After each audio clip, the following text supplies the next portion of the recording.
Hi, I'm Francis, the host of this show, Cooking with the Dog. こんにちは。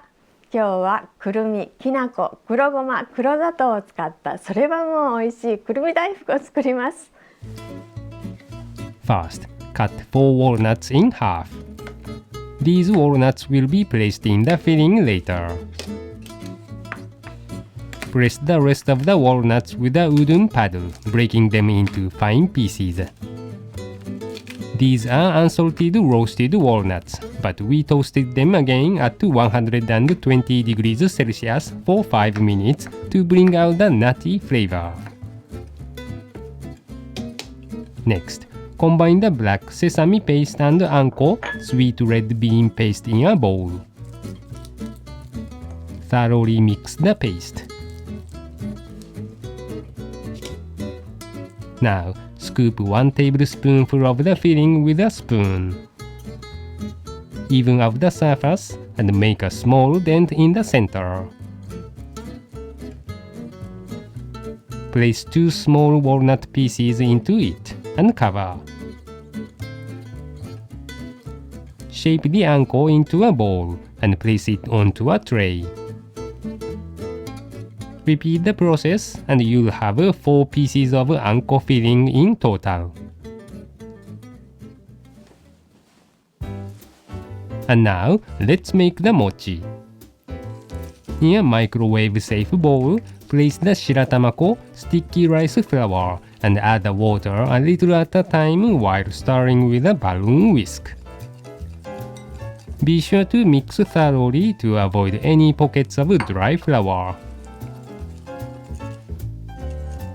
Add the krozato, a type of unrefined brown sugar. Combine the mixture thoroughly. Cover the bowl with a plastic wrap. Then, microwave the mixture at 600 watts for 1.5 minutes.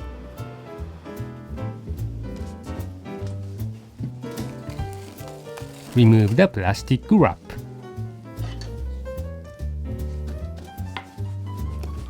Wet a wooden paddle and quickly mix the mochi.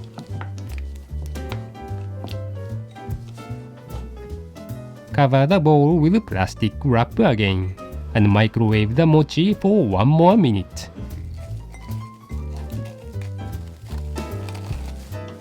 Remove the bowl and quickly mix the mochi again.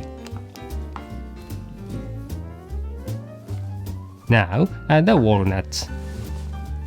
Continue to mix the mochi to distribute the walnuts evenly. And now, place the mochi onto a tray covered with kinako, roasted soybean flour.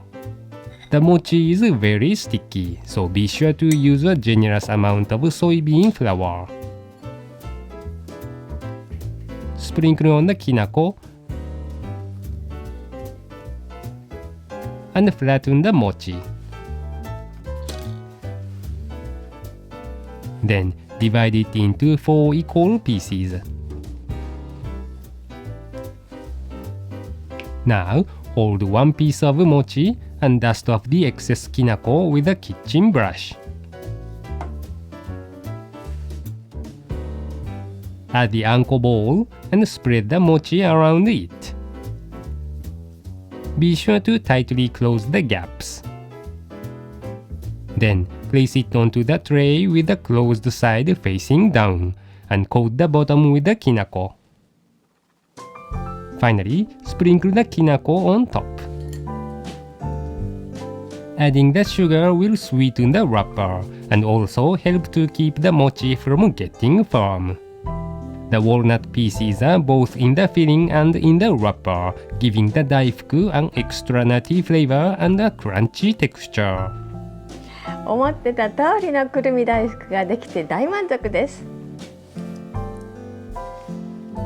If you double the amount of ingredients, you should microwave the mochi for a little less time to avoid overcooking.